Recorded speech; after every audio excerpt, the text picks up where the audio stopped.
The north is cold and full of whispers. The Tower of Joy stands silent in the Dornish waste. Ned Stark climbs those blood-soaked stairs and finds his sister dying. Lyanna Stark bleeds out in a bed of her own making, a baby in her arms. Rhaegar's son, the child that should not exist, she makes Ned promise to protect him. "Promise me, Ned," her last words before the light leaves her eyes.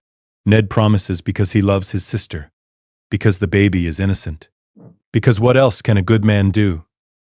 Ned Stark returns to Winterfell with a bastard. His bastard, he tells everyone. Jon Snow. Born of some woman during the war.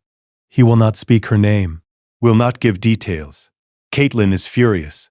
Her new husband brought his bastard to their home. Will raise the boy alongside their true-born children. The insult is unbearable. But Ned is Lord of Winterfell. His word is law.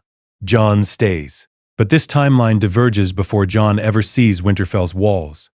Ned returns from the south with his bastard and finds a letter waiting. From King's Landing. From Robert Baratheon, the new king. Robert writes that he has given Storm's End to his brother Renly. The boy is charming and popular. Will make a good lord of the Stormlands. Stannis, the middle brother, gets nothing. No castle, no lands, just Dragonstone, the ancient Targaryen seat. Robert thinks this is generous. Stannis sees it as an insult. Dragonstone is a rock. Storm's End was their father's seat. Should have gone to Stannis by right as the eldest surviving brother. Stannis Baratheon sits on Dragonstone and grinds his teeth to powder. He held Storm's End during the rebellion. Starved for Robert. Ate rats and boot leather rather than surrender to the Tyrells. His reward is a volcanic island and a token title. Master of Ships. Robert gives everything meaningful to others. Gives Stannis duty without honor. Work without recognition. Stannis accepts this because duty is everything. But the resentment burns. Ned Stark knows Stannis slightly. Respects him as a commander, as a man who does his duty regardless of cost. An idea forms. Dangerous, radical, but perhaps necessary. Ned cannot raise Jon at Winterfell. Catelyn's hatred will poison the boy's childhood. The risk of Robert discovering the truth is too great. Jon needs to be somewhere else. Somewhere Robert never visits. Somewhere with a man who understands duty above all else. Dragonstone. Stannis Baratheon. Ned sails to Dragonstone with Jon before going to Winterfell. Meets with Stannis privately. The conversation is brief and honest. Ned explains he has a bastard from the war. Cannot raise the boy at Winterfell due to his wife's objections. Needs someone trustworthy to foster him. Someone who will raise him properly, teach him duty and honor. Stannis is that man. In exchange, Ned will support Stannis politically, will owe him a debt, will ensure Jon is useful to House Baratheon when he comes of age. Stannis is immediately suspicious. Why would Ned Stark, the honorable lord, abandon his bastard? Why come to Stannis specifically? What is the real purpose here? Ned maintains the story, but Stannis is not stupid. He sees the holes, sees the desperation underneath Ned's request, knows something else is happening. But Stannis also sees opportunity. A bastard raised loyal to him, a child he can mold, a future asset. And a debt from Ned Stark has value. Stannis agrees. The terms are clear. Jon Snow will be raised on Dragonstone, will be educated as a highborn ward, will serve House Baratheon faithfully, will never have claims to Winterfell or the Stark name. Ned agrees to all of this. Hands over the baby. Tells Stannis the boy's name is Jon. Nothing more. Stannis takes the child without warmth, without sentiment, just acceptance of a new duty. Ned leaves Dragonstone and tells Catelyn the bastard died of fever on the journey home. She believes him because why would Ned Stark lie? Jon Snow grows up on Dragonstone, surrounded by stone and salt and duty. Stannis Baratheon is not a warm guardian, shows no affection, no tenderness. But he is fair, provides for Jon's needs, ensures the boy is educated, hires maesters to teach reading and writing and history, hires master-at-arms to teach combat. Jon learns that life is duty, that comfort is earned through service, that nothing is given freely, everything must be worked for. Selyse Florent becomes Stannis' wife when Jon is 3 years old. She brings the Red Priestess Melisandre years later, but initially she is just a wife who resents her husband's coldness. She sees Jon as another slight, another bastard in a world full of bastards. Why should her husband foster Stark's shameful mistake? Stannis tells her it is duty. She accepts because arguing with Stannis is pointless. The man is stone-given human form. Jon's early childhood is lonely. No other children on Dragonstone besides the servant's offspring who know better than to befriend the Lord's ward. No warmth from Stannis. No mother figure. Just lessons and training and the grinding understanding that he matters less than everyone else. He is a bastard. A Snow. That name is a brand. A reminder of his place. Jon accepts this because he knows nothing else. Davos Seaworth, the Onion Knight, becomes the closest thing Jon has to a friend. Davos is common-born but knighted for his service during the siege of Storm's End. Stannis made him a lord despite the other lords' objections. Davos is loyal beyond question. Honest, direct, he sees Jon training alone and offers advice. Tells the boy that birth matters less than deeds, that a bastard can become something through work, through proving himself. Jon clings to this, believes it because he needs to believe it. The training is relentless. Jon begins sword work at 5 years old. Stannis believes in early discipline. The Master-at-Arms is a hard man who shows no mercy for youth. Jon is beaten bloody in practice. Gets up, tries again, learns that Stannis watches these sessions from the walls, never intervenes, never stops the training, even when Jon is clearly hurt. Jon understands the message. Weakness is not tolerated. Pain is expected. Duty requires suffering. By age 7, Jon can read better than most knights, can write clearly, knows the history of the 7 kingdoms from the Age of Heroes to Robert's Rebellion. Stannis personally oversees the history lessons, corrects mistakes ruthlessly, demands perfection. Jon learns that Stannis values truth above all else, that lies are intolerable, even small ones, that duty and law must govern everything. Jon absorbs this worldview completely, becomes a child who sees the world in Stannis' terms. Shireen Baratheon is born when Jon is 8, Stannis' daughter and only child. She contracts grayscale as an infant, nearly dies. Stannis brings every healer in the realm to save her. She survives but is scarred. Half her face is gray and cracked. She will never be beautiful. Stannis loves her anyway. It is the only soft thing about him. His daughter. Jon sees this and understands that Stannis can love, just chooses not to love bastards. Jon becomes Shireen's protector and teacher as they grow. She is kind where Stannis is hard, gentle where Jon is becoming severe. And she teaches Jon to read for pleasure, not just duty. Introduces him to stories and songs. Jon resists at first, then accepts. Finds he enjoys the tales of knights and honor. Shireen is the only person who treats Jon as family rather than obligation. He loves her for it, would die for her without hesitation. Stannis notices this bond, tells Jon that protecting Shireen is now his formal duty. That Jon exists to serve House Baratheon. Serving Shireen is serving the house. Jon accepts this duty gladly. It gives him purpose, gives him value. He is Shireen's sworn shield despite being a child. Davos tells him quietly that Stannis is using him, that the duty is real but the coldness is cruelty. Jon does not care. He needs purpose. Stannis provides it. The Red Woman arrives when Jon is 12.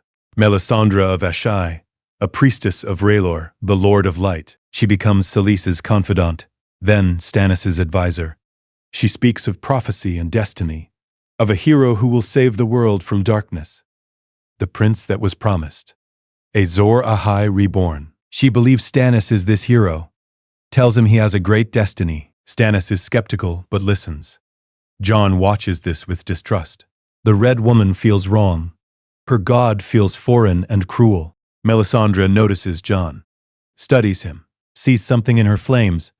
She tells Stannis that the boy has a role to play, that his blood has power. Stannis asks what she means. Melisandre says only that Jon Snow is more than he appears, that his presence on Dragonstone is not accident, that the Lord of Light has plans. Stannis tells her to leave the boy alone. Jon is his ward, his responsibility, not fuel for her magic. Melisandre obeys but continues to watch Jon with knowing eyes. Jon's training intensifies as he enters adolescence. He is tall for his age, strong, quick. The Master-at-Arms says he has natural talent. could become a great warrior with proper dedication. Jon dedicates himself completely, trains dawn to dusk, studies warfare and strategy, learns that combat is not about glory, is about winning, about doing what is necessary. Stannis' influence is absolute. Jon is becoming a mirror of the man who raised him.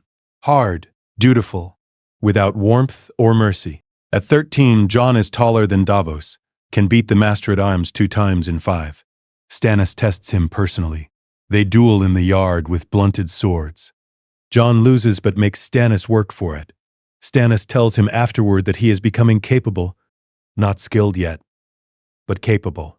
For Stannis, this is high praise. Jon treasures it, works harder, becomes obsessed with earning Stannis' approval. But Jon is also becoming aware of what he lacks. He has no family besides Shireen, who is not truly family. No parents who love him, no home beyond this volcanic rock, no future except serving Stannis' house. He asks Davos one night what his purpose is. Davos says honestly he does not know, that Jon must decide for himself what his life means. Jon says Stannis decides that. Davos says only if Jon lets him. The conversation troubles Jon. He has never questioned Stannis' authority, never considered that he could choose his own path.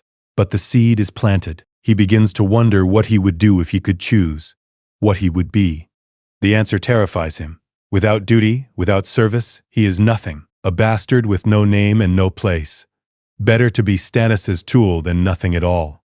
News from the mainland arrives regularly. Robert is a terrible king. Spends money on tournaments and feasts, ignores small council meetings, lets the Lannisters run the realm. Stannis is disgusted.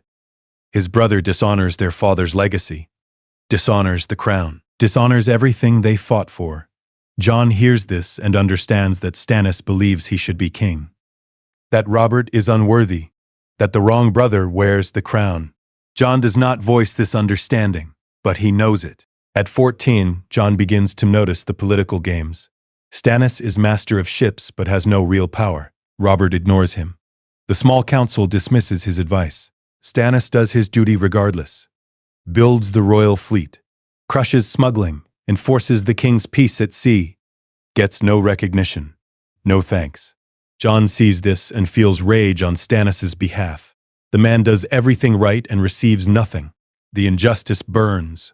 Jon asks Stannis why he serves Robert when Robert treats him so poorly. Stannis says because Robert is king. Because duty is not conditional on gratitude, because the realm needs someone to do the work even if no one appreciates it. Jon asks if that is fair. Stannis says fairness is irrelevant, only duty matters. Jon accepts this answer, but does not believe it. He is young enough to still think fairness should matter. Shireen teaches Jon to question in ways Stannis never would. She asks why bastards are treated as lesser, why birth determines worth, why some people matter and others do not. Jon has no answers, just knows that the world is as it is. Shireen says the world could be different, could be better. Jon says maybe, but it is not. Shireen's idealism clashes with Jon's growing cynicism. She softens him slightly, keeps him from becoming completely Stannis. At 15, Jon is sent to serve on Stannis' flagship, the Fury. He learns naval warfare, learns to fight on moving decks, learns to command sailors, learns the logistics of maintaining a fleet. Stannis believes in teaching through doing. Jon spends months at sea, becomes hard and weather-worn, loses the last softness of childhood, becomes a young man shaped by duty and discipline and Stannis' unrelenting expectations. The ship encounters pirates near the Stepstones. Jon fights in his first real battle, kills his first man, a pirate who tried to board the Fury. Jon soared through the gut. The man died slow. Jon did not hesitate, did what needed doing. Stannis observes this, tells Jon afterward that he did well. That killing is part of a warrior's duty.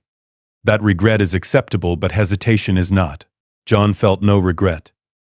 That troubles him more than the killing. Jon returns to Dragonstone at 16, changed, harder, older, more like Stannis than ever. Shireen sees this and is sad. Says she misses the boy Jon was. Jon says that boy is gone. This is who he is now. Shireen says he is choosing to be this. Jon says no. Stannis made him this. Shireen says Stannis showed him one path. Jon chose to walk it. The argument leaves Jon thinking, maybe she is right. Maybe he chose this. But what else could he have chosen? Melisandre approaches Jon again, says her flames show him in the wars to come. Show him fighting in the darkness. Show him as necessary. She asks if he has heard the call, if he feels the Lord of Light's purpose. Jon says he serves Stannis. No other purpose matters. Melisandre smiles, says serving Stannis is serving the light. That they are the same. Jon does not believe in her God, but he believes in Stannis. If that is enough for her, so be it. At 17, Jon is sent to King's Landing. Stannis wants eyes and ears in the capital, wants someone he trusts to observe Robert's court. Jon goes reluctantly. He hates cities, hates politics. But duty is duty. He arrives to find a cesspool. Robert is fat and drunk. The Lannisters are in control. Corruption is everywhere. Jon reports all of this to Stannis through ravens. Stannis is unsurprised but disgusted. Jon encounters Ned Stark briefly in King's Landing, the man who is technically his father. Ned does not acknowledge him. Cannot. The secret must stay buried. But Ned watches Jon from a distance, sees a young man who looks disturbingly like himself. Wonders what Jon could have been if raised at Winterfell. Wonders if sending him to Stannis was mercy or cruelty. Jon does not notice Ned's attention. Has no idea the man is anything more than the hand of the king. The revelation comes from an unexpected source. Jon Arryn dies. Ned Stark becomes hand. Begins investigating the royal children's legitimacy. Jon Snow, serving Stannis, is asked to help gather information. Stannis suspects something is wrong with Joffrey and the other children. Jon investigates quietly, discovers that all of Robert's children are blonde. None have Baratheon black hair. The seed is strong, the book says. Baratheon traits dominate. Yet none of Robert's acknowledged children look like Baratheons. Jon brings this to Stannis. Stannis already suspects. Has suspected for years. He tells Jon the truth. Joffrey, Myrcella, and Tommen are not Robert's children. They are products of incest between Cersei and Jaime Lannister. Bastards. Abominations. False heirs. The throne belongs to Stannis by right. Robert has no legitimate children. When Robert dies, Stannis should be king. Jon absorbs this information with shock. The entire succession is a lie. The prince is a bastard. The irony is not lost on Jon. He who was raised a bastard knows what it means, knows the brand of illegitimacy. Now he learns the crowned prince is more bastard than he is. Jon asks what Stannis will do. Stannis says he will claim his rights, will take the throne, will restore law and order, will need loyal men, will need Jon. Jon swears immediately. He is Stannis' man, has been since childhood. If Stannis is the rightful king, Jon will fight for him, will kill for him, will die for him. Stannis accepts this oath without warmth, just nods. Says Jon will have his part to play. Says the wars are coming. Says everything they trained for matters now. Jon is ready. Has been ready his whole life. This is his purpose. Serving Stannis. Winning Stannis his throne. Robert dies hunting. A boar gores him. Most suspect Cersei arranged it somehow. Ned Stark is arrested trying to reveal the truth about Joffrey. Joffrey takes the throne. Has Ned executed despite promising mercy. The realm explodes into war. Stannis declares himself the rightful king. The War of 5 Kings begins. Jon Snow stands at Stannis' side, ready to fight, ready to die, ready to prove his worth through blood and steel and unwavering duty. Renly also declares himself king, claims the throne through charisma and Tyrell's support. Stannis is enraged. Renly is the younger brother, has no claim while Stannis lives, but Renly has the larger army, has the charm Stannis lacks. The brothers meet to parley. It goes badly. Renly mocks Stannis. Stannis offers him a last chance to bend the knee. Renly refuses. War between brothers is inevitable. Jon watches this with cold fury. Renly is a traitor, must be destroyed. Stannis agrees. Melisandre offers Stannis a solution. Shadow magic. She can birth a creature that will kill Renly. All she needs is Stannis' seed. Stannis considers this. It is not honorable, not clean, but it is effective. Jon counsels against it. Says winning through shadows is hollow. Stannis says winning is winning. Honor does not matter if you lose. Jon has no counter to this. Stannis agrees to Melisandre's plan. Jon watches the shadow birth and feels something break. This is wrong, but Stannis commands it, so it must be right. Must be. Renly dies in his tent, killed by a shadow with Stannis's face. The Tyrell forces scatter. Most of Renly's army comes to Stannis. The king's forces swell. Jon fights in the vanguard, proves himself in battle after battle, becomes known as Stannis's hound, the bastard who fights like a demon, who never retreats, who takes every order without question. Jon earns this reputation through blood, becomes exactly what Stannis made him to be, a weapon without conscience. The Battle of the Blackwater is hell.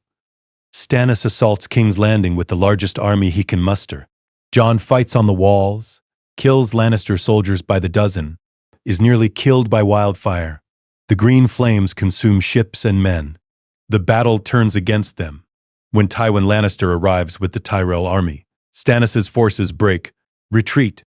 Jon drags wounded men from the beach, fights rearguard actions, survives through skill and luck, returns to Dragonstone defeated. Stannis is broken by the loss. His army is shattered, his fleet burned, his cause seems hopeless. Melisandre tells him there is another path. The Lord of Light requires sacrifices. Blood has power. Stannis has king's blood. His daughter has king's blood. Jon watches Melisandre orbit Shireen like a shark. Knows what the Red Woman wants. Tells Stannis it cannot happen. Stannis says nothing, just grinds his teeth and stares at his map.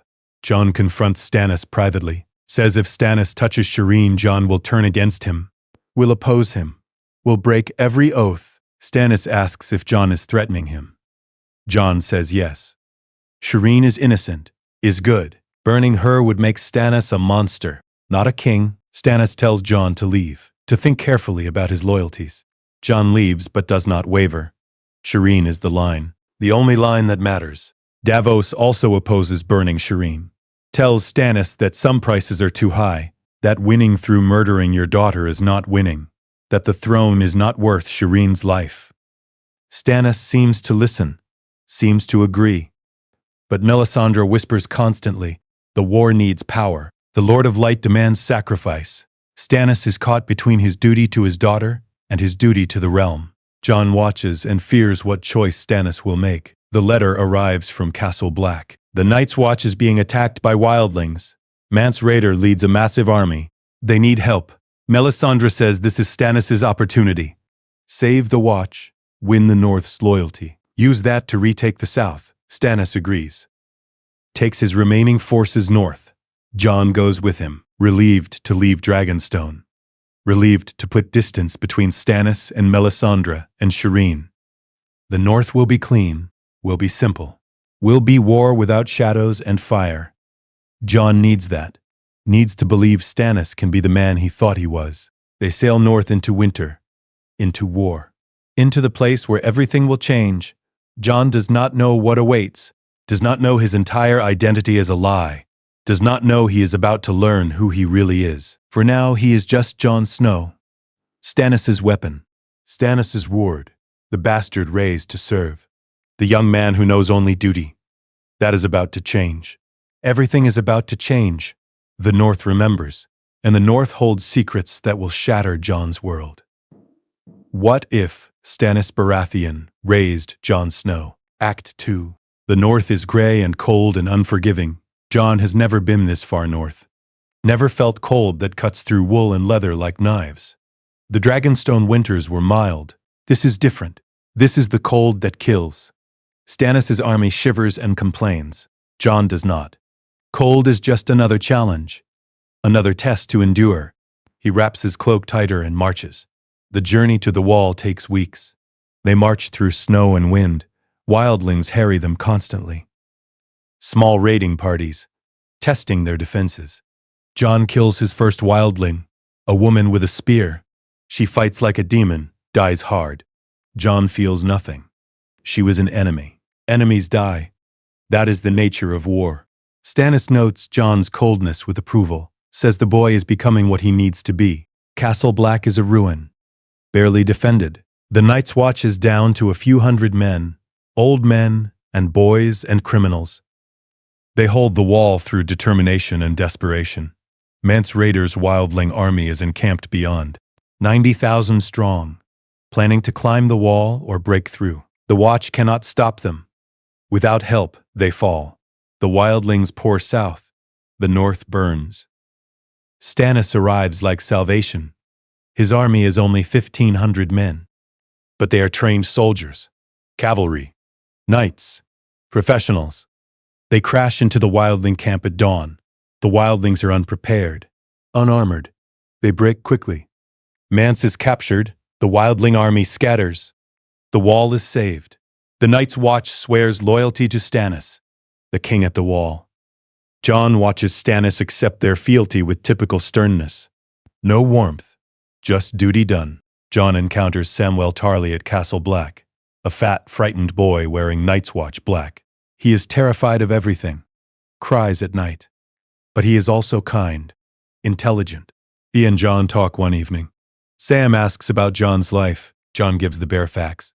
Raised by Stannis, trained for war, nothing more. Sam talks about his own father, Randyll Tarly, a man who sent his son to the wall rather than let a coward inherit. Sam and Jon recognize similar wounds. Fathers who saw them as failures. Jon's failure was being born a bastard. Sam's was being born soft. They become cautious friends. Sam mentions another Jon Snow, bastard of Winterfell. Joined the Night's Watch months ago, was elected Lord Commander despite his youth, is trying to save the wildlings, trying to ally with them against the real threat, the White Walkers. The army of the dead.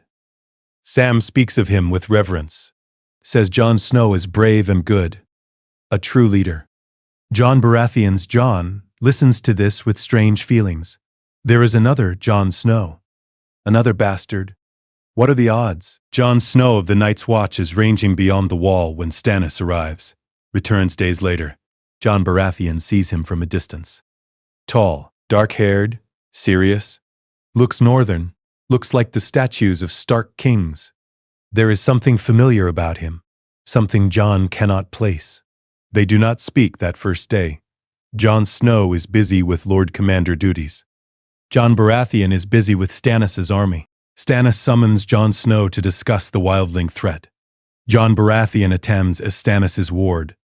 The two Jons finally meet. Jon Snow looks at Jon Baratheon with surprise, says he looks like a Stark, asks if they are related somehow. Jon Baratheon says he does not know his mother. Jon Snow says the same. An awkward silence follows. Stannis ends it, asks Jon Snow why the Watch should not execute the wildling prisoners. Jon Snow argues they need the wildlings, need them to fight the real war, against the dead. Stannis dismisses this. The dead are legend, useful for frightening children. Jon Snow insists they are real. He fought them, killed them, saw his brothers die to them. Stannis says he needs proof. Jon Snow says come north, see for yourself. Stannis refuses. He did not march north to hunt ghosts. He came to win the North's loyalty, to use northern strength to retake the south. Everything else is distraction. Jon Baratheon listens to this debate with divided mind. He serves Stannis, believes in Stannis.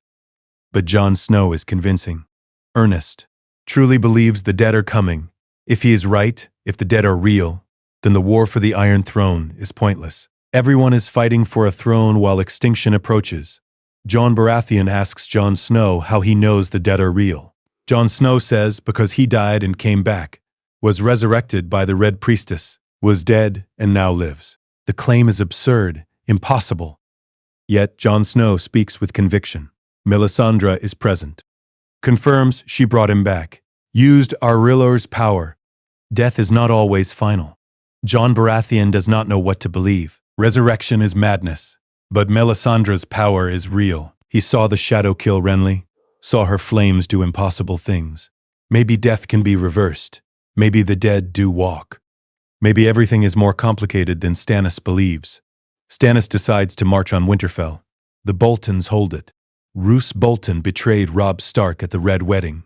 Now calls himself Warden of the North. The Northern Lords hate him, will flock to Stannis if he liberates Winterfell. Stannis will take the castle, execute the Boltons, win the north, then march south with northern armies and southern allies. Jon Baratheon supports this plan. Jon Snow warns against it. Winter is coming.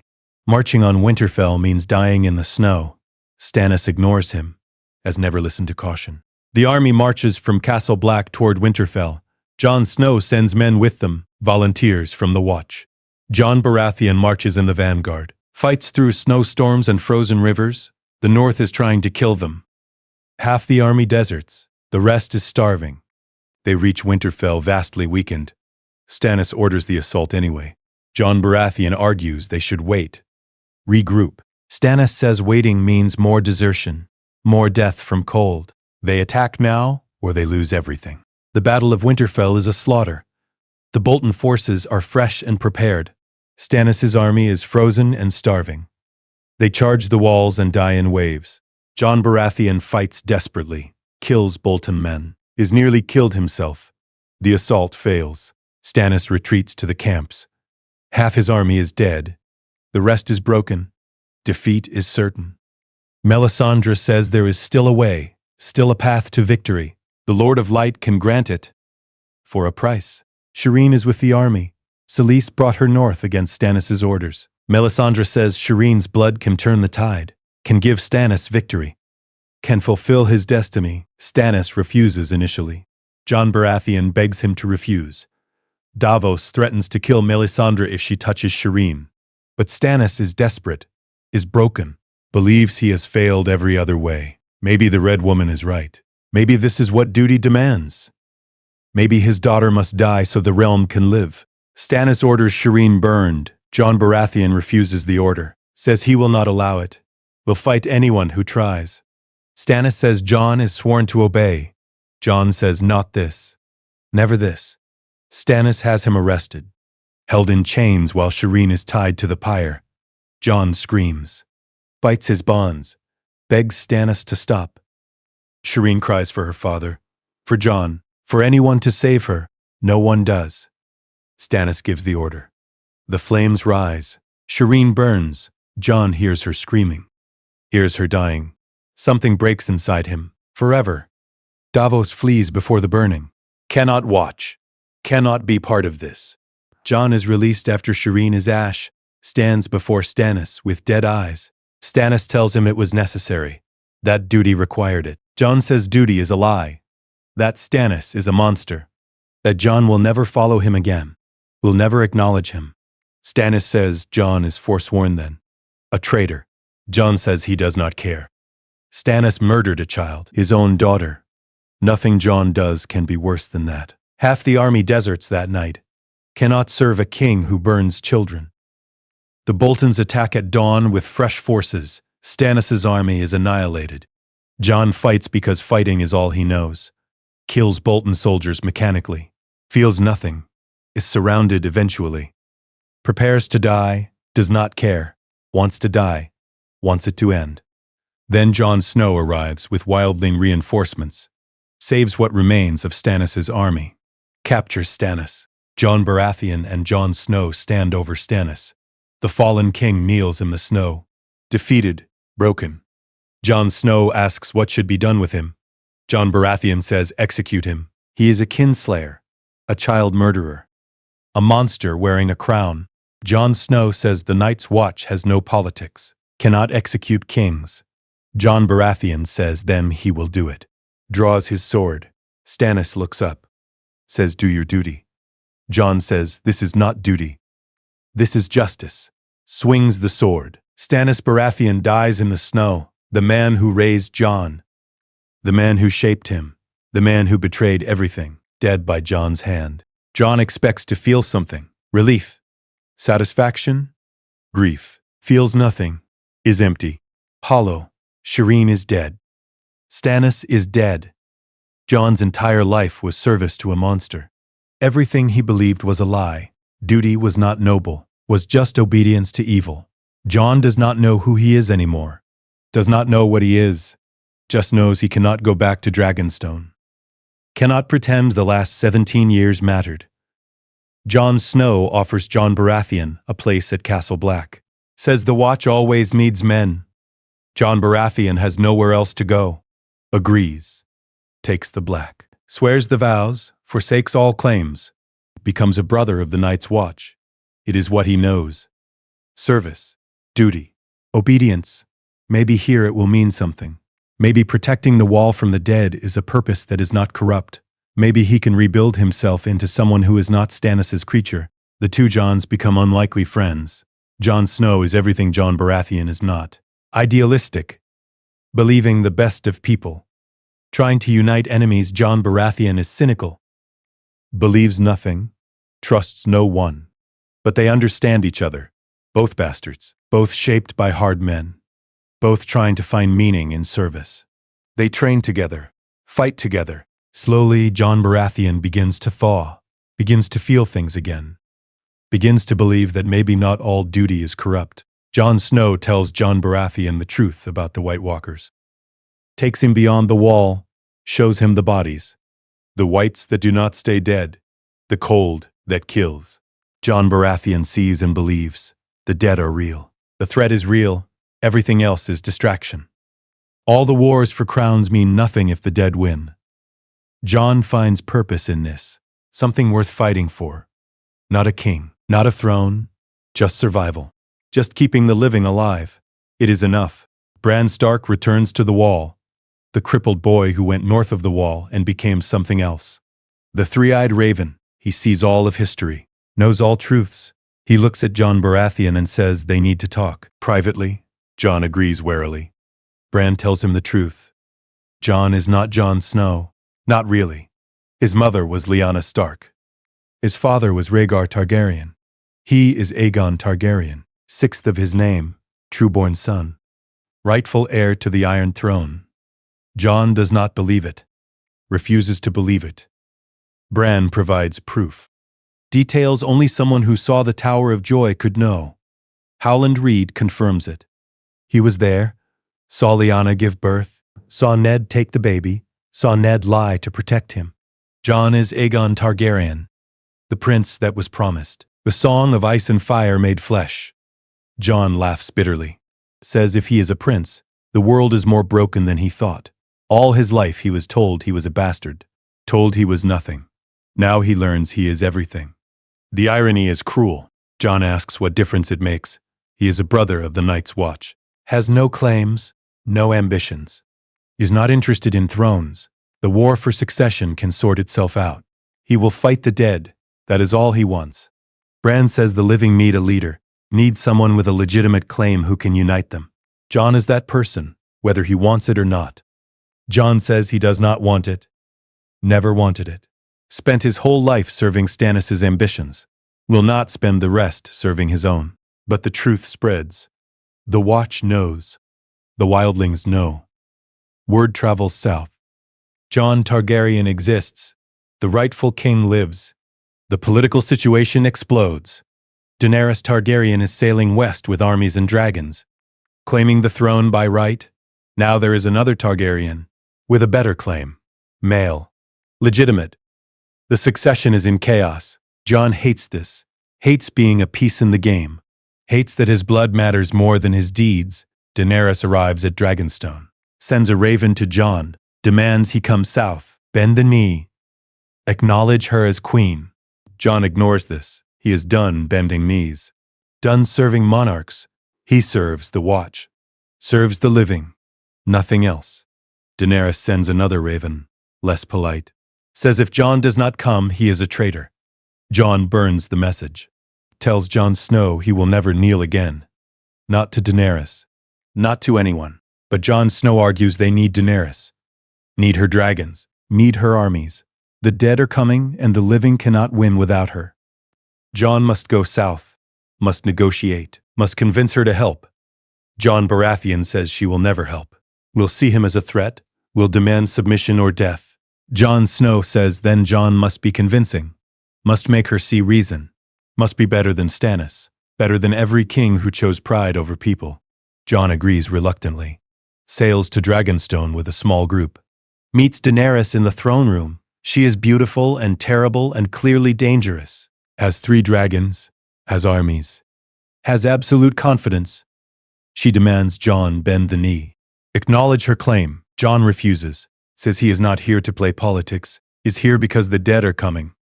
Because they need her help. Because thrones do not matter if everyone is dead. Daenerys does not believe in the dead, says it is a ploy, a trick to make her waste resources.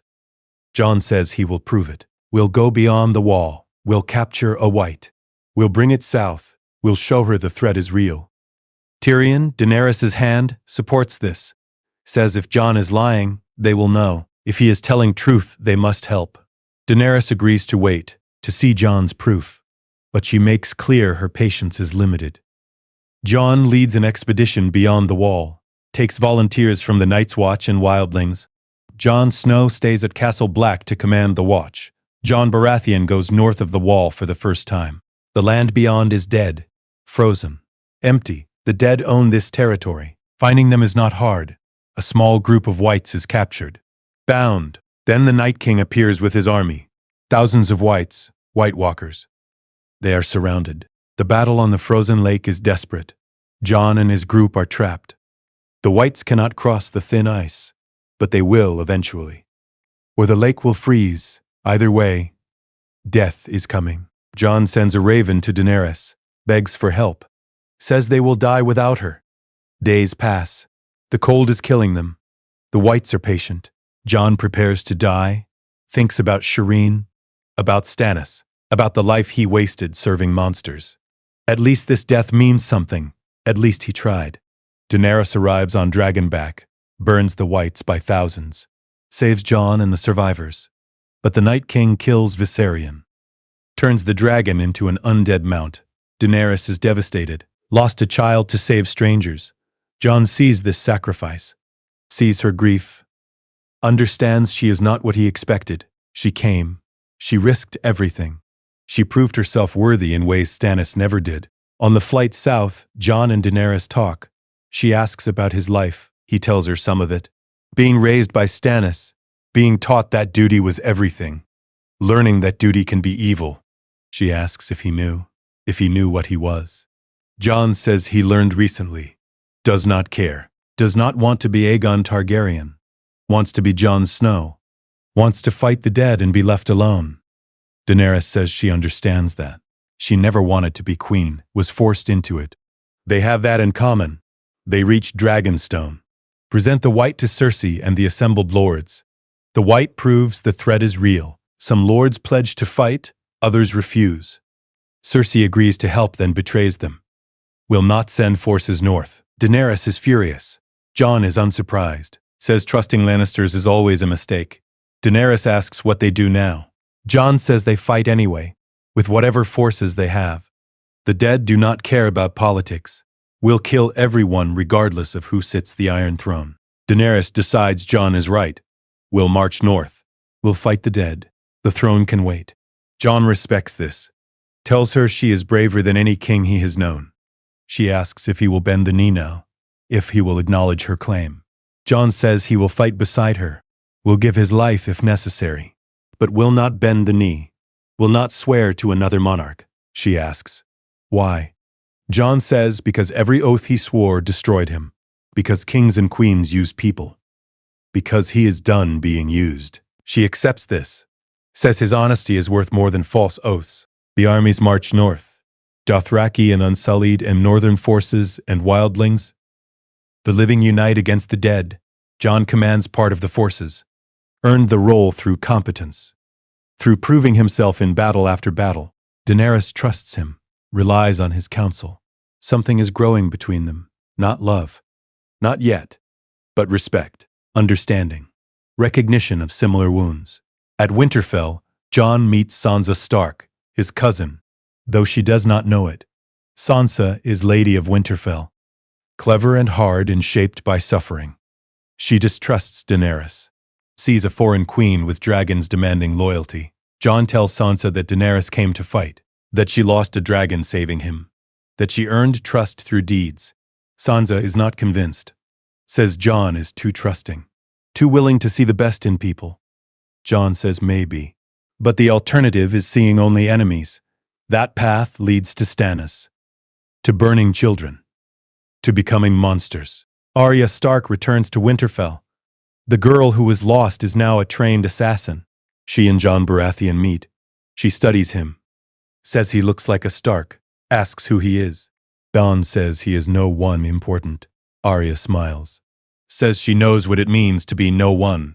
They become cautious allies, both shaped by hard teachers, both trained to kill, both trying to be more than weapons. The preparation for battle consumes everyone. Winterfell is fortified. Dragonglass weapons are forged.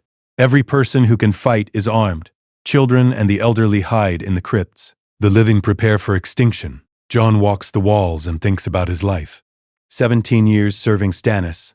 2 years finding himself. Now facing death against an unstoppable enemy. It is not the life he imagined as a child, but it is his. He chose this. Chose to stay. Chose to fight. That has to mean something. Theon Greyjoy seeks Jon out before the battle. Theon is broken. Redeemed. Trying to protect Bran. He asks Jon if redemption is possible. If you can come back from being a monster. Jon says honestly he does not know. He killed Stannis. Ended the man who raised him. Does not know if that was justice or murder. Theon says maybe both. Maybe life is more complicated than right and wrong. Jon agrees. Says maybe all they can do is try to be better. To choose better, to hope it matters. The long night arrives. The dead come. The Battle of Winterfell is hell incarnate. Jon fights on the walls. Kills whites by the 100. Is nearly overwhelmed a dozen times. Sees friends die. Sees strangers die. Sees the living pushed to the breaking point. The dead do not tire. Do not fear. Do not stop. The living will lose unless something changes. Bran lures the Night King. Jon tries to reach them. Tries to kill the Night King himself. Sees it as his purpose. The destiny his blood demands. But he is stopped by whites. Cannot reach the Godswood. Cannot fulfill what he sees as his role. Arya kills the Night King instead. Shatters him. Ends the threat. The dead fall. The living survive. Jon is relieved and disappointed. He wanted to be the hero. Wanted his life to mean something. But someone else saved the world. He was just another soldier. Maybe that is all he ever was. The aftermath is grief and exhaustion. Jon helps burn the dead. Thousands of bodies, pyres that burn for days. Daenerys thanks him for his service. Says he fought with honor. Jon says honor is what you make it. What matters is they won. Survived. Daenerys asks what he will do now. Jon says he does not know. The dead are defeated. The Watch has no purpose. He has no purpose. Daenerys says he could have purpose. Could help her build something better. Could use his claim to unite the realm. Jon says he does not want his claim. Wants nothing to do with thrones. Daenerys says sometimes what we want does not matter. Sometimes duty calls. Jon says he is done with duty. Done with kings. Done with everything. Daenerys lets it go. What does Jon do now? What does a weapon do when the war is over? What if Stannis Baratheon raised Jon Snow? Act 3, the victory feast. At Winterfell is subdued. Too many dead to celebrate properly. Jon Baratheon drinks alone in a corner. Watches Daenerys accept the Northern Lord's gratitude. Watches her political maneuvering. She is good at this. Better than Stannis ever was. Can make people want to follow her. Jon never learned that skill. Stannis taught him duty and obedience, not inspiration. Not leadership through anything but fear. Samwell Tarly finds Jon during the feast. Pulls him aside. Says they need to talk about Jon's parentage. About what it means. Jon says it means nothing. He is Jon Snow, brother of the Night's Watch. That is all. Sam says the realm needs to know. Needs to understand there is a legitimate Targaryen heir. Someone with a better claim than Daenerys. Jon tells Sam to keep quiet. The last thing the realm needs is another succession crisis. Sam says the truth matters. Jon says the truth has never mattered. Only power matters. Sam disagrees. Says Jon is wrong. That truth can change everything. But the secret spreads anyway. Varys learns through his network. Tyrion learns from Varys. Sansa learns from Tyrion.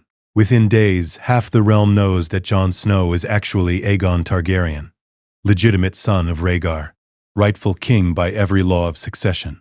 The political situation explodes. Northern lords begin talking. Some want to support Jon's claim. Want a king with northern blood? Want independence from southern monarchs? Jon wants none of this. Tells everyone who asks that he claims nothing, wants nothing, is not interested in crowns. Daenerys confronts him privately, asks if he knew when they met, if he was lying to her. Jon says he learned at the wall, did not tell her because it does not matter. He swore away claims when he joined the Watch, has no legal right to anything. Daenerys says the lords will not care about Watch vows, will press his claim regardless, will undermine her. Jon says he will publicly support her, will tell everyone he recognizes her as queen, will do whatever needed to prevent conflict. Daenerys wants to believe him, but fear gnaws at her. She has wanted the throne her entire life. Now someone with a better claim exists, someone people like more than her. The tension between them grows. Daenerys becomes suspicious of Jon's counsel, sees threats in his advice. Jon becomes frustrated. He is trying to help, trying to prevent her from making Stannis' mistakes, from choosing power over people, but she will not listen, sees manipulation and honesty. Their alliance is fracturing. Tyrion tries to mediate, says they need each other. Jon has the claim. Daenerys has the power. Together they could rule. Separately they will destroy each other. Both refuse. The march south begins. Daenerys is determined to take King's Landing, to end Cersei's reign, to claim the throne before Jon can change his mind. Jon marches with the army because the alternative is staying north and being declared king against his will. Better to stay close, to try to moderate Daenerys, to prevent atrocities. Davos, who survived the Battle of Winterfell, marches with Jon, tells him he sees Stannis' pattern repeating. A monarch who will burn cities to win. Jon must prevent it. Jon tries, argues constantly with Daenerys about tactics, about mercy, about the cost of victory. She grows tired of his objections, tells him he sounds like Stannis, rigid and judgmental. Jon says he is trying to keep her from becoming Stannis, from choosing expediency over humanity. Daenerys says she is not Stannis. She frees slaves, breaks chains. Jon says Stannis thought he was saving the realm too. Thought burning his daughter was necessary. Every tyrant has justifications. The comparison enrages Daenerys. She is not a tyrant. She is a liberator. Jon is ungrateful, is undermining her because he wants the throne. Jon denies this, says he wants nothing but to prevent another burning, another Shireen. Daenerys tells him to stay quiet, to stop questioning her, to remember she is queen. Jon says he does not serve queens, will not stay quiet when he sees mistakes. Daenerys has him removed from her war council, says if he cannot support her, he should leave. Jon considers this, considers leaving. But if he goes, who will stop her from her worst impulses? The siege of King's Landing is brief. The city's defenses are weak. Daenerys has dragons and overwhelming force. The city surrenders when they see Drogon overhead. The bells ring. The war is over. Cersei has lost. Jon feels relief. No burning necessary. The city yielded. Thousands of lives saved. But Daenerys sees the surrender differently. Sees a city that supported the Lannisters, that cheered when her father died, that rejected her family. She hears the bells and feels rage. Jon sees it happening. Sees Daenerys' face harden. Sees her make the decision. He runs toward her. Shouts at her to stop. She ignores him. Flies Drogon over the city. Burns street after street. Kills thousands. The Unsullied and Dothraki begin slaughtering civilians. The city becomes hell. Jon watches the same scene he watched with Shireen. A monarch burning innocents, justifying it as necessary, becoming the evil they claimed to oppose. Jon tries to stop the Dothraki, fights them, kills several, is nearly killed himself. Davos pulls him back, says one man cannot stop an army, cannot undo what Daenerys has done. Jon says he has to try, has to do something. Davos says the only thing he can do is end this, end her, before she burns the entire world. Jon knows Davos is right, knows what must be done, cannot believe he is here again. Kill the monarch or let them kill thousands more. The burning continues through the day. When it finally ends, King's Landing is ash and corpses.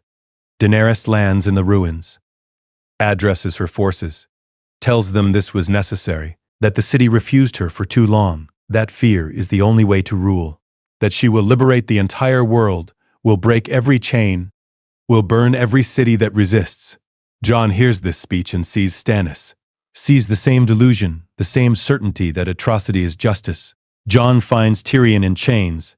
Daenerys arrested her hand for treason, for freeing Jaime, for opposing her. Tyrion tells Jon that Daenerys will not stop, will burn city after city, will kill everyone who does not worship her. Someone must stop her. Jon says he knows. Tyrion asks if Jon will do it. Jon says he does not know, has already killed one monarch, cannot believe he must kill another.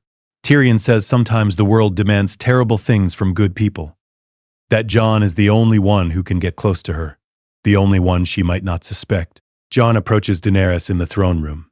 The Iron Throne stands above them. She is planning the future, planning to burn Winterfell next. The North refuses to acknowledge her. Sansa is a traitor, must be dealt with.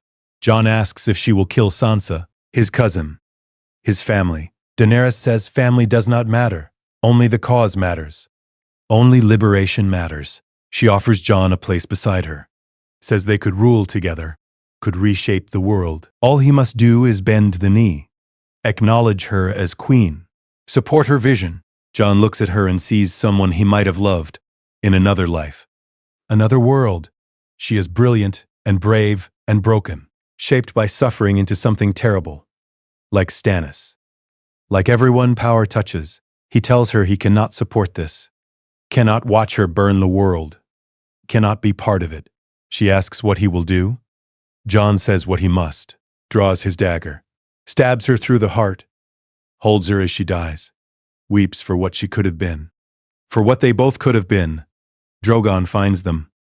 The dragon could kill Jon, should kill Jon, but sees his mother dead and understands somehow. Burns the Iron Throne instead, melts it, takes Daenerys' body and flies away. East, to Essos. Jon lets him go, stands in the throne room alone. Has killed 2 monarchs now, 2 people he served or fought beside, is covered in royal blood twice over. The Queen Slayer, the King Slayer, the man who ends rulers. That is his legacy. That is what Stannis made him. Jon is arrested by Grey Worm. The Unsullied want him executed. The northern forces want him freed. The realm fractures again, everyone arguing. Jon does not care, tells them to execute him. He is tired, tired of war, tired of duty, tired of killing people. Death would be mercy. Grey Worm agrees, prepares the execution. But Tyrion stops it. Says the realm needs to decide together, needs a great council. The great council gathers, lords from every kingdom. They debate the future. Jon sits in chains, does not participate, does not care. They argue about succession, about who should rule, about whether to execute Jon or pardon him. Tyrion speaks for Jon, says Jon saved the realm twice, once from the dead, once from a tyrant, deserves mercy. Grey Worm speaks against, says Jon is a traitor, killed his queen, must die. The debate rages for days. Bran Stark is proposed as king, the broken boy who sees everything, who wants nothing, who can rule without ambition. The lords agree surprisingly. Bran becomes king. The wheel is broken in a way. Jon's sentence is debated next. Some want execution, some want pardon. The compromise is the Night's Watch. Exile to the Wall. Jon accepts without argument, has nowhere else to go, nothing else to be. The Watch is dead. The purpose is gone, but exile is preferable to execution. Sansa visits Jon before he leaves, says she is sorry, that this is not what she wanted for him. Jon says it is what he deserves. He killed 2 monarchs, deserves punishment. Sansa says he saved the realm, saved her, deserves gratitude. Jon says gratitude means nothing. Shireen is still dead. Daenerys is still dead. Thousands are dead because he did not act sooner. Sansa says he cannot save everyone, cannot prevent every atrocity. Jon says maybe, but he could have tried harder, could have done more. Arya visits next, says she is leaving Westeros, going to explore west of Westeros. asks if Jon wants to come. Escape the past. Find something new. Jon is tempted. Could leave. Could disappear. Could stop being Jon Snow or Aegon Targaryen or any identity that comes with weight. But he refuses. Says he deserves the wall. Deserves the cold and isolation. Deserves to carry the weight of his choices. Arya says that is Stannis talking. Stannis taught him to punish himself. Jon says maybe Stannis was right about that. Maybe some things deserve punishment. Tyrion visits last, brings wine. They drink in silence. Finally, Tyrion says Jon did the right thing. Both times. Killing Stannis prevented more atrocities. Killing Daenerys saved millions. Jon says the right thing feels like murder. Tyrion says because it is murder. Just necessary murder. Jon asks how to live with that. Tyrion says you carry it. You do not forget. You do not forgive yourself. You just carry it and hope it means something. Jon says it has to mean something. Has to. Otherwise, what was the point? The journey north is long and cold. Jon travels with Tormund and the Free Folk. They are heading beyond the wall, building new settlements, living free from southern politics. Tormund offers Jon a place with them, says the Free Folk do not care about birthrights or oaths or any southern nonsense. Jon can just be Jon. Can start fresh. Jon considers this, asks if you can ever really start fresh. If the past ever lets you go. Tormund says you cannot escape the past, but you can build something new beside it. Castle Black is abandoned. The Night's Watch is functionally dissolved. A few brothers remain from habit, from having nowhere else. Jon joins them not from duty but from lack of alternatives. He wears the black, takes the vows again, knows they are meaningless. But the ritual is comforting somehow. Ghost, the direwolf Jon Snow left at Castle Black years ago, finds Jon Baratheon. Recognizes something. Stays with him. Jon accepts the company. Ghost does not judge, does not ask questions, just offers silent presence. The days blend together. Jon trains, patrols empty forests, helps rebuild sections of the wall, does not think about the past if he can help it, but nights are hard. Dreams of Shireen burning, of Daenerys dying in his arms, of Stannis' disappointed eyes, of all the people he failed. Wakes covered in sweat, cannot escape himself even in sleep. Tormund says the dreams will fade. Jon does not believe him. Some things burn forever. Months pass. Years. Jon ages, becomes harder, more scarred, spends more time beyond the wall, helps the Free Folk build their settlements. Finds some purpose in this. Building instead of destroying, protecting instead of killing. It is not redemption, does not erase what he did, but it is something. A way to use the skills Stannis drilled into him for something that is not death. Sam visits from the Citadel, is now Grand Maester to King Bran. He brings books, brings news from the south. The realm is recovering, slowly. Bran rules quietly, effectively. The great houses are rebuilding. Democracy has not arrived, but tyranny is reduced. Sam says Jon helped make that possible. Jon says he only killed. Sam says sometimes killing is how you save. Jon changes the subject. Asks about Sam's family, his wife and children. Sam talks and Jon listens. Tries to imagine a life like that. Family, peace, normalcy, cannot picture himself in it. Davos visits once, is old now, gray, but still alive. He tells Jon that Stannis would be proud, that Jon became what Stannis wanted to be, a man who chose duty over everything. Jon says Stannis would hate him. Jon killed him. Davos says Stannis would respect that Jon did what was necessary, that Jon was not blinded by loyalty, that Jon saw evil and ended it. Jon asks if Davos forgives him for killing Stannis. Davos says there is nothing to forgive.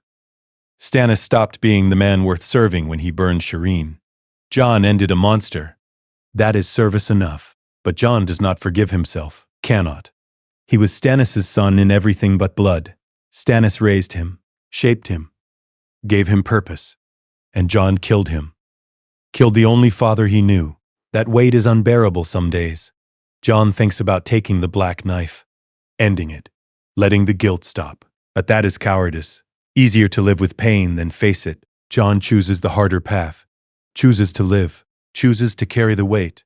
It is the only punishment that matters.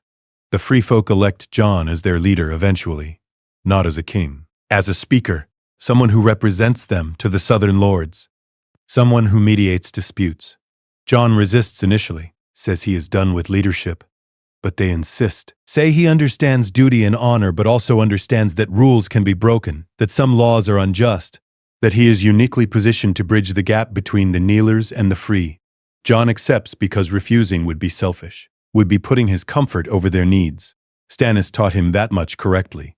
Your needs do not matter compared to the group. As leader, Jon negotiates with the northern lords, establishes trade, ensures the free folk are treated as people, not problems. It is work that matters. Work that helps. Jon finds something approaching satisfaction in this. Is not happiness. Will never be happiness. But it is purpose, a reason to continue. A way to honor the dead by helping the living. Shireen would have wanted that. Daenerys would have wanted that. Even Stannis, in his better moments, would have wanted that. One day, an old woman comes to Jon's settlement. She is from Essos, a Red Priestess. Not Melisandre. Someone else. She tells Jon that the Lord of Light is not done with him. That his role in the Great War was not the end. That prophecy still swirls around him. Jon tells her he does not believe in prophecy, believes only in what he can control. She says that is wise, but also limiting. Some things are fated. Jon says he does not care about fate, cares only about doing what he can with what he has. The priestess leaves, says the light will call him when the time comes. Jon hopes that time never comes. Years pass into decades. Jon is 40, 50, 60. The free folk settlements are thriving, are almost a small kingdom unto themselves, but free. No lords, no kings, just people living together, helping each other. It is what Mance Rayder wanted, what the free folk always wanted. Jon helped make it real. That has to count for something. Has to balance some of the scales. Bran sends a message, asks Jon to visit King's Landing, to advise on something. Jon has not been south in 30 years, has no desire to return, but Bran does not ask for favors lightly. Jon travels south, finds King's Landing rebuilt. Different, better than it was. The people are not starving, are not terrified. Bran's reign is not perfect, but it is better. That is something. Bran tells Jon that histories are being written, asking Jon to contribute his perspective. Jon refuses, says his perspective is too dark, too angry, will poison the histories. Bran says that is exactly why it is needed. The histories cannot be only victory and glory, must include the cost. Must include the people who paid it. Jon's story is part of that, Jon agrees reluctantly.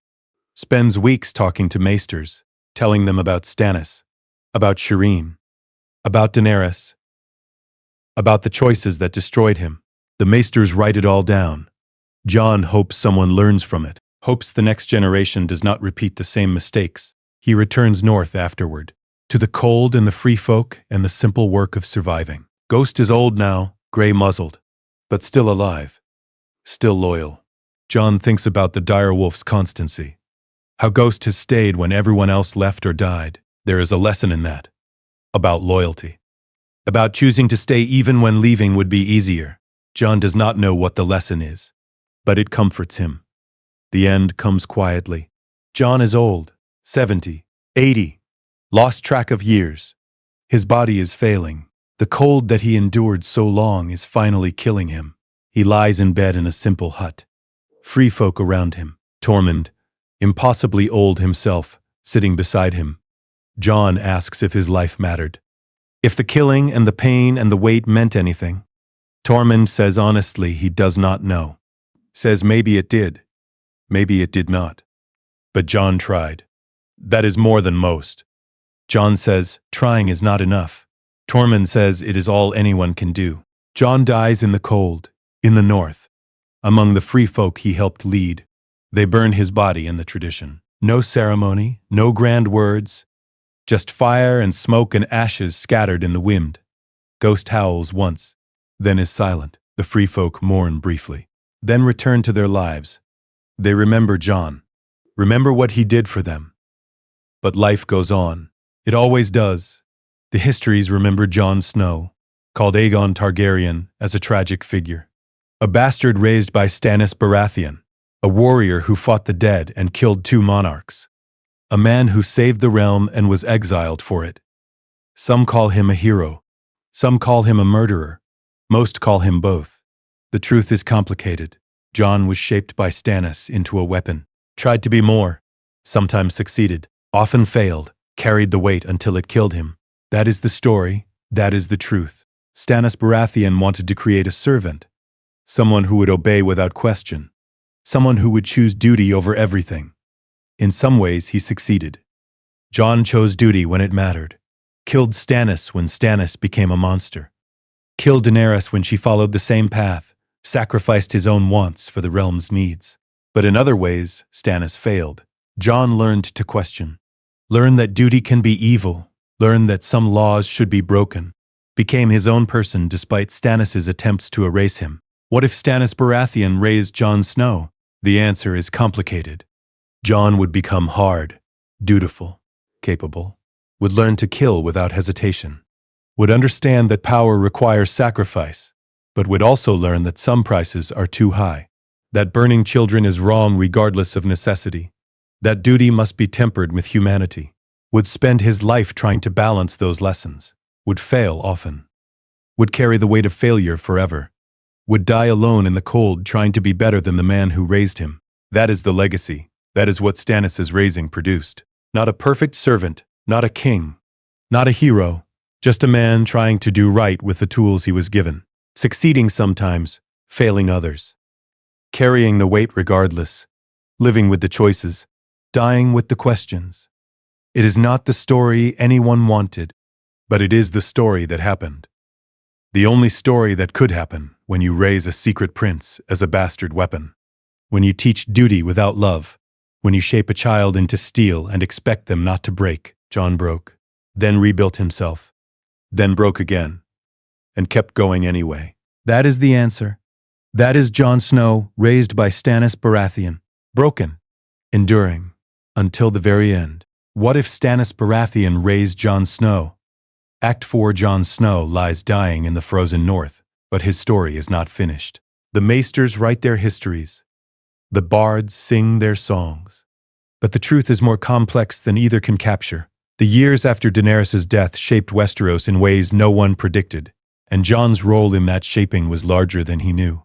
In King's Landing, Bran Stark rules with quiet efficiency, the elected king, the broken boy who sees everything. He makes decisions that seem strange until years later when their wisdom becomes clear.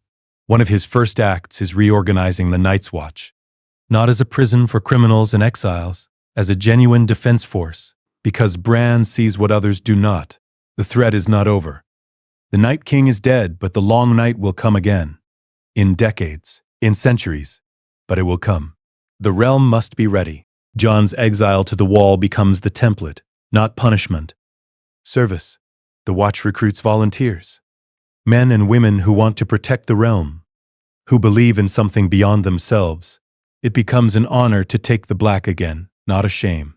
Jon's leadership of the Free Folk helps this. Shows that the Watch can be something other than a prison. Can be a calling.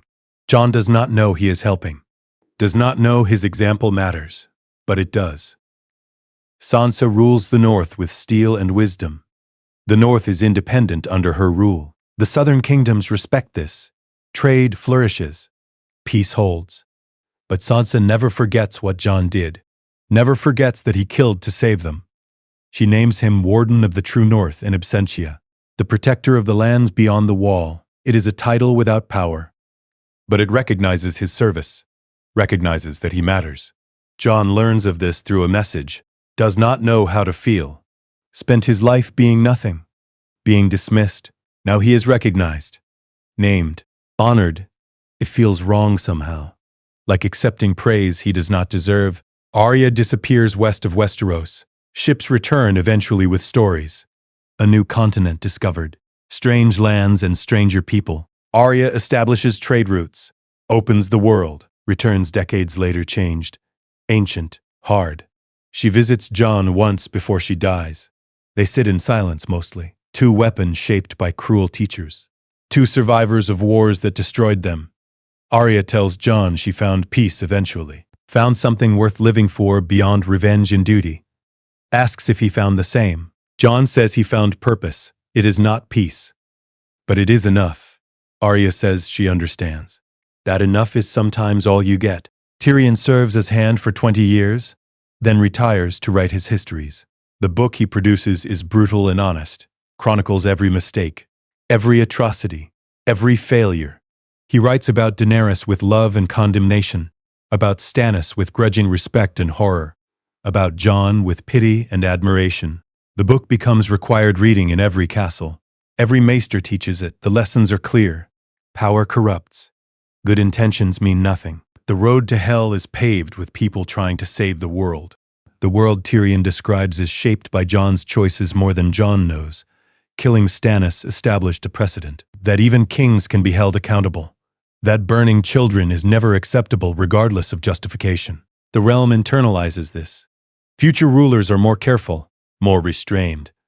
Know that if they cross certain lines, someone might kill them for it. Is this justice?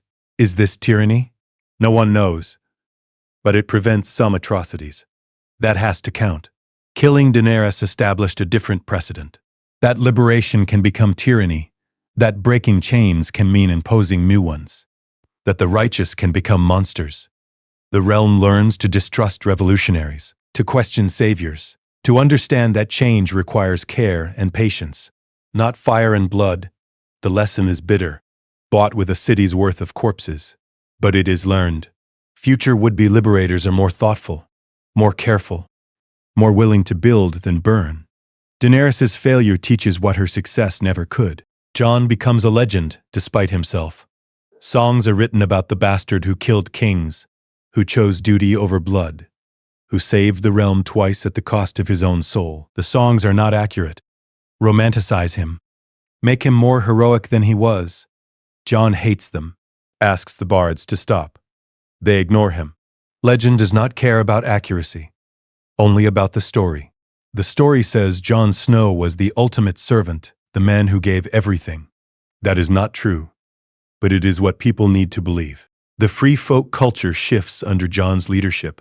They remain free, remain independent, but adopt some southern ideas: writing, record-keeping, long-term planning. Jon does not force this, just models it. The free folk see the benefits, adopt them voluntarily. Within a generation, they are building permanent settlements, establishing trade, creating something that looks almost like a nation, but still free, still choosing, still refusing to kneel. Jon created this, created a third path between the southern kingdoms and complete anarchy. Did not mean to, just lived according to his principles. The free folk followed. Melisandre returns when Jon is 60. She is older, weaker. The glamour that kept her young is failing. She tells Jon that she sees his death approaching, that the Lord of Light has one more task for him. Jon tells her he is done with tasks, done with gods, done with prophecy. Melisandre says the choice is not his, never was. Jon asks what the task is. She says only that when the time comes, he will know. Then she walks into the snow. Her body is found frozen 3 days later. Jon burns it, knows he should feel something, feels only exhaustion.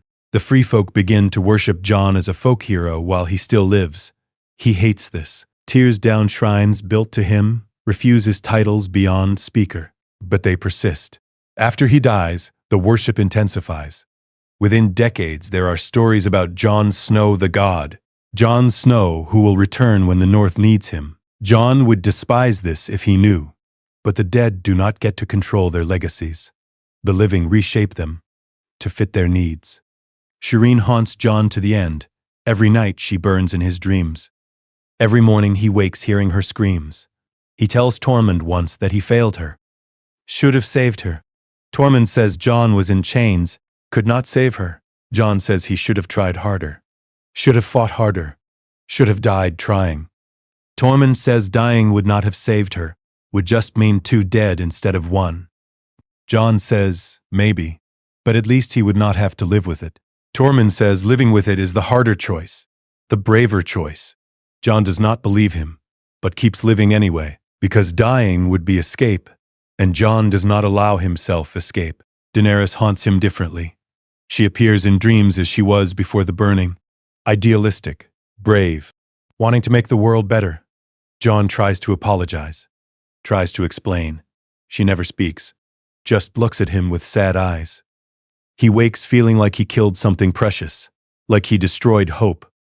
Tyrion tells him once that Daenerys was already gone before Jon killed her, that the woman Jon loved died in the ashes of King's Landing. Jon killed the monster wearing her face. Jon wants to believe this, cannot. The question of whether Jon did the right thing is debated for generations. Some say yes, that killing tyrants is always right. Others say no, that Jon was a traitor, a murderer, that Daenerys deserved better. The maesters study the question endlessly. Find no definitive answer. Right and wrong are too tangled, too complicated. Jon himself does not know. Spends 40 years thinking about it. Dies without conclusion. Maybe that is the point. Maybe there is no answer. Just choices and consequences and the weight of living with both. Stannis' legacy is equally complicated. He is remembered as a monster who burned his daughter, a fanatic who destroyed himself, but also as a man who held Storm's End through starvation, who did his duty when no one else would, who raised Jon Snow into someone capable. The contradiction is irresolvable. Stannis was both, monster and servant, tyrant and martyr. Jon embodies this contradiction, became both because Stannis made him both. The historians note this. Say that Jon Snow is proof that nurture matters, that who raises you shapes you in fundamental ways. Stannis raised a weapon. But the weapon developed a conscience, became something Stannis never intended. That divergence saved the realm. The question of Jon's parentage becomes less important over time. Yes, he was Aegon Targaryen. Yes, he had the best claim, but he never used it, never wanted it. Died as Jon Snow. That choice matters more than the blood. Future historians focus on this, on the man who refused power, who chose service over sovereignty, who could have been king and chose to be nothing instead. It becomes a model, a standard. Whenever someone seeks power too eagerly, the response is, remember Jon Snow. The man who proved you do not need crowns to matter. The free folk remember Jon differently, not as a king who refused, as a man who helped them survive, who protected them, who taught them to build instead of just endure. They tell stories about Jon and Ghost, about the quiet man who spoke little but did much, about the leader who never commanded, only suggested, about the warrior who fought only when necessary. These stories are truer than the Southern songs, capture who Jon actually was, but they are forgotten over time. History prefers grand narratives. Quiet service is not dramatic enough. Bran's reign lasts 30 years. Then he abdicates. Says the realm needs to choose its next ruler. The Great Council convenes again. This time there is no crisis, no war, just a decision to make. They choose Gendry Baratheon, Robert's bastard who was legitimized, strong, fair, popular. He rules well, dies old. The succession continues, sometimes through election, sometimes through inheritance. The system is messy, but it works. The wheel is not broken completely, but it is cracked. Change is possible now. Jon's refusal to take power helped make that possible, showed that power can be declined, that you do not have to grab every crown offered. The next great crisis comes 60 years after Jon's death. The Dothraki invade from Essos. A new call united the Khalasars, brings a massive army west, threatens to overwhelm the Seven Kingdoms. The Free Folk are the first line of defense. They hold the invaders at the neck, use guerrilla tactics, make the Dothraki bleed for every mile. Eventually, the Southern Kingdoms sent help. The invasion is repelled. The Free Folk's sacrifice is remembered. Jon's legacy of teaching them to organize and fight makes the difference. He is dead, but his teaching saves thousands. That is legacy. That is what matters. The religions debate Jon Snow for centuries. The faith of the Seven has no clear judgment. The Red Priests claim he was Azor Ahai, the prince that was promised. Point to his role in defeating the Night King. Ignore that Arya actually killed the Night King. Ignore that Jon failed repeatedly. Religion does not care about facts, only about symbols. Jon becomes a symbol of duty and sacrifice, whether he wanted to or not. The question of whether Jon was happy is never answered. He was not. Clearly, you cannot be happy carrying the weight he carried. But happiness was never the point. The point was service, duty, protecting people. Jon did that. Did it better than most. That has to be worth something. Has to mean his life mattered. Even if he never found peace, even if the weight never lifted, he mattered. That is the conclusion the historians reach.